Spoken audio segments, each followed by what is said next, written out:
Hi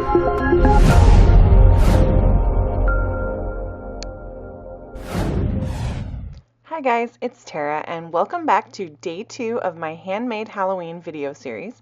Today I am doing a guest designer spot for Little Blue Button stamps, and I am so excited to be sharing this absolutely adorable little digital image with you. So this is Little Witch from Little Blue Button Stamps, and she is just so stinking sweet. I love her big, amazing, gorgeous eyes and her curly, long ponytail. I just think she is the cutest image ever. So I printed her out on my toner printer. I have a laser printer, and I printed her on some Neenah 110-pound solar white cardstock. And you can size these digital images to make them as big or small as you'd like. And I decided to make her about 4 inches tall, so she fit on the front of a A2 card base and took up most of the front. I want her to be obviously the focal point because she is so stinking cute, and because it took me like an hour to Copic color. I had a blast though. I don't do these really detailed Copic images very often, like people and such, and so it was just super fun to kind of test my Copic skills and push myself a little bit to color her in. So I am coloring her with the hope that it comes across that she is standing outside at night and there's like a big, giant, gorgeous harvest moon up to the like upper left of her body. So I have never really tried to do this before. As I've said, I've told you guys, I just put shadows like in the super obvious places. I don't usually think about like where my light source is, but I decided to give this a shot because I knew I wanted to do like a moonscape background with my distress inks. So I was like, well, why don't I try and see if I'm able to create like that look where you can tell that the light is coming at her from one side. So I'm trying to make the right side of her darker and the left side of her lighter. And I think that it comes across better like at the end when you can see the whole image done. Um, I I need more practice at this, but I still think that it turned out super cute, and it was really, really fun to try. And it, like I said, it had been a while since I'd really like done this level of Copic coloring where it's not just a critter that I can throw some quick, shadows on. It's like a really detailed image, and I really wanted to take the time to color her and make her like super gorgeous and do the justice that she needed. And so, I spent like an hour. I just turned some music on and I sat and just like colored, and it was so relaxing and so amazing. And I was super crunched for time. I was trying to get a bunch of projects done before my sister arrived for the weekend so that I didn't have to worry about getting some stuff up on my YouTube before she got here. And oh my gosh, this just like sucked up my time. I totally thought that it was going to be faster, but I was just so like chilling out, like into the coloring, that before I knew it, like an hour had gone by, and I was like, oh no, I'm not gonna have time to do the rest of the video. But I did manage to get the whole video filmed, but it then took me like an extra day after she got here to get back in and do all the editing and voiceover and all that jazz. But still totally worth it because the coloring just turned out so much fun, and it was just so much fun to do. So I colored her dress to give it the black look and some cool grays, and then her kitty cat here, I still wanted it to be a black cat, but I didn't want it to blend in with her dress, so I used warm grays on the cat. So you can see the difference between the two different gray families there. And so like her dress is supposed to be like black underneath, but because that moon is so bright, like it goes super light and white, and so that's why it's so light over on that one side. So that was kind of my thought anyway. Like I hope that comes across. But so her hair was a little bit of a challenge for me because I don't think that I've ever really done such a curly, like, I don't know, I just have never colored hair like this, and so it was super fun to try this.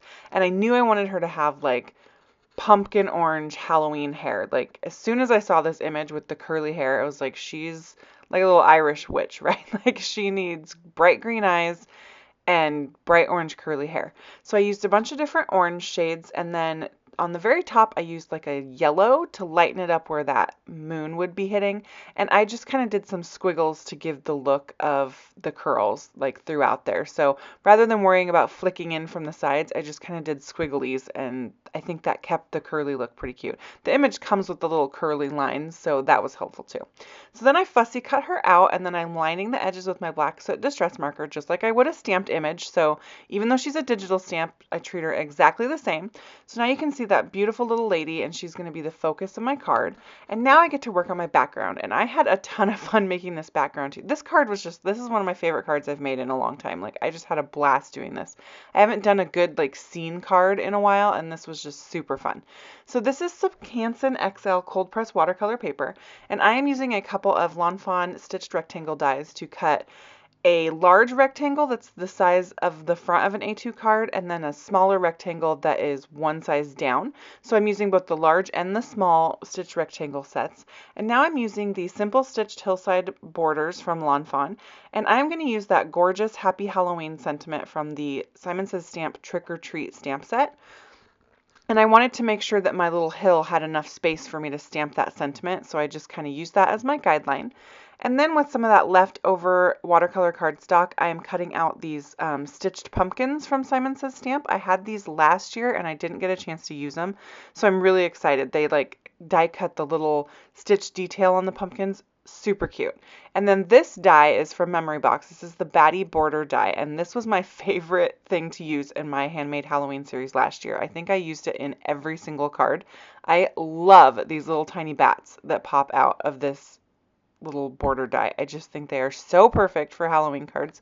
I put them in shakers last year. They're just excellent. So I cut a couple of those with my out of some Simon Says Stamp black cardstock, which is what my card base is going to be as well. And now I'm going to heat emboss this beautiful sentiment onto that little hillside that I created, and I'm just going to go ahead and use some clear embossing powder because I want this to stay white at the end. So you could use white also, the clear was closer, so that's what I grabbed. So then I'm just going to go ahead and heat set that, and it's just going to create a nice clear sentiment that you're not going to be able to see until I start distress inking my background over the top of this. So I went to town with the distress inks, guys. Like, I have used so many distress inks. It was super fun though. I had this circle left over from a different project, so you could use any circle die, and I'm going to use that as the mask for my moon. So you could see I kind of just taped it all down there. I didn't do any like crazy masking. You could also use like Inka Dinka Doo mask paper for your moon, but I just had this circle, so I was like, I'll just make this work. So I started with some Stormy Sky, and I blended out from the moon mask and kind of went out to create that little lighter halo around the moon. And then I came in with some faded jeans and started adding a little bit of darkness, and I'm kind of fading it up into, I want to make sure I maintain that really light halo around the moon. That's what's going to give it that glowing look, that the moon is like super bright and the night sky is glowing. So after the faded jeans, I brought in some Chip Sapphire, and then last was some black soot distress ink. So you can see how that night sky is like, that moon is just super glowing up there. And I absolutely love the look of it. So with my mask still in place, I went ahead and put some spritzes on there so that sky looked distressy. I debated putting the white like stars, but I just decided that would be like too much. I'm going to have a lot going on in this scene, so I just wanted to leave that the way that it was. So then for the moon, rather than leave it just super stark white, I take just a little bit of scattered straw, and I use my water brush just to drop in a little bit of that super pale yellow. So this is really light. It's not coated. I'm literally just like dabbing at it all over the place to get like a mottled look. And then a couple spots I put a slightly brighter yellow so that it looks like the moon is glowing yellow, but nothing fancy at all. So super simple to do. You can see I'm so like focused on my distressing. I'm like not even cleaning up my craft mat. I'm just like going to town. So I wanted to make sure while I'm doing like the pumpkins and these smaller things that my fingers have to be all over, that I am using like a piece of scratch paper so that my fingerprints don't get on there. Not only do I have like black distressing from the black soot from the sky on my fingers that I don't want to get on my pumpkins, but you get fingerprints, especially on this watercolor cardstock, because it stays kind of wet for a while, the ink does. So I really wanted to make sure that I was touching them with my little scrap piece of paper there, and that's just a Post-it note that I folded in half. So I started with some dried marigold on these pumpkins, and I covered the whole thing with the dried marigold. Now I'm coming in with some carved pumpkin, how appropriate, right? And I'm just coming in from that lower right corner, because again, these pumpkins are going to have that moon shining on them, so I want them to look like they're darker down in the corner. So the final color to make them really nice and dark is Rusty Hinge. This has been one of my favorite fall time colors that I'm super sad I had like never used before. So I love when you do that though, like you discover something in your stash that you're like, dang, have I had this the whole time? Because this is my new favorite. So you can see I just created the fun shadowing on all those pumpkins the same as I did on my little image using 3 different shades of Distress ink. And now I'm going to bring in some of those little itty bitty teeny tiny leaves that die set cuts out, and even the little baby leaves have like embossed detail on them. This die set is really cool, guys. If you like fall and pumpkins and stuff, this is a great die set to pick up. So I am just going to grab some Twisted Citron Distress ink, and I'm just dabbing this onto the leaves. These are way too tiny to worry about like distressing perfect. And then I took some peeled paint and just dabbed it over the top. So I'm not going to stress about the shadows on those little itty bitty leaves, but I just wanted a couple different colors, so I went ahead and did the peeled paint on top also. So now I am using some Twisted Citron, and I covered the whole grass with the Twisted Citron. And now I'm coming in with Mowed Lawn, and again, just coming in from the right corner. I want it to be super bright at the top where the moon would be shining, and then really dark at the bottom.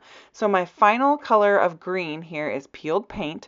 Put a little bit of that around the edges, and then finally, just to darken it up because it is nighttime, I came in with my black soot and just went barely around the outside to really darken that grass up. So you can see how that sentiment is now popping out of the green. I think it looks so pretty. I love that sentiment with all those little swirlies and stuff underneath it.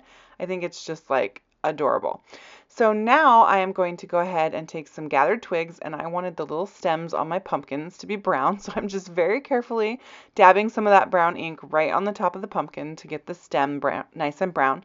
And now I am done with all my Distress ink, so I want to go ahead and spritz some water on top of all these images also so that they have that same mottled look that the night sky does.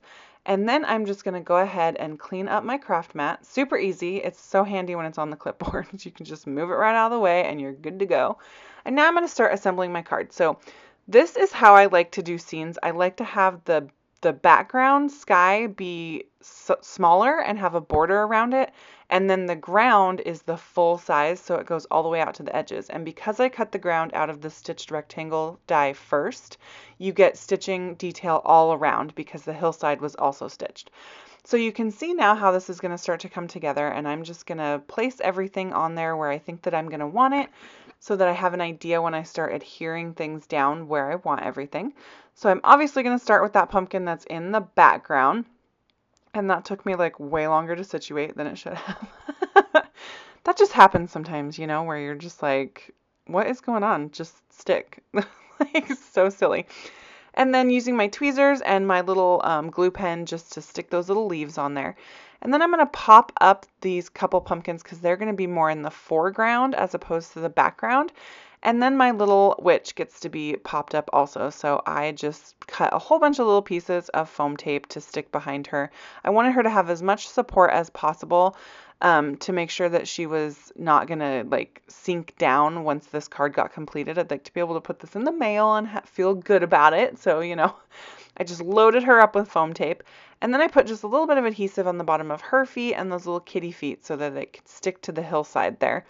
And then I'm just going to go ahead and adhere the pumpkin that goes behind her and then stick her down on the front of the card. And so I feel like when she's down there and you see the moon like glowing behind her, that her coloring with the like light dress and such makes so much more sense and it looks super cute. So next time I do this, I'm going to try to be brave and put the shadows underneath like her and the pumpkins because there should be some pretty severe shadows like shooting down into, but I just couldn't bring myself to do it because the scene was so cute and I was like, what if I ruin it? So next time, like baby steps, right? So I put a couple of those adorable little bats flying in front of the moon. Like, I love that so much. And then I toyed with this third one, decided not to put it on, and then actually off camera went back and put it on. I couldn't handle it. I just needed it there. So I had a couple of these pumpkins left over, so I just popped one on the inside. I like to leave my insides black on a dark card base because I like to write on them in white gel pen. So you could absolutely put like a white sheet of paper in there so that you could write a message, but I like to do the white gel pen message. That's why I left that like that. So then the last couple things I'm going to do is I'm just going to come in with a green Stardust Jelly Roll pen and color over all the green accents on her little bow around her waist and her shoes and her hat band. And then I'm going to take a purple one and color in the little hearts on her shoes so that she's got just a tiny bit of sparkle on her. And then I'm going to take my white gel pen and I'm going to brighten up those little dots that are already part of the printed image in her little eyes, just so that they pop really nice and bright. And that is the completed card. So thank you guys so much for joining me. You should absolutely go over and check out Little Blue Button Stamps. There are so many adorable digital images that you can get and print out and make the best cards ever. So here are a couple videos from last year's Handmade Halloween series if you want to check those out. You can join me on Facebook, Pinterest, and Instagram, and I have listed all supplies in the description box below as well as over at my blog. Thank you guys so very much and have a fabulous day.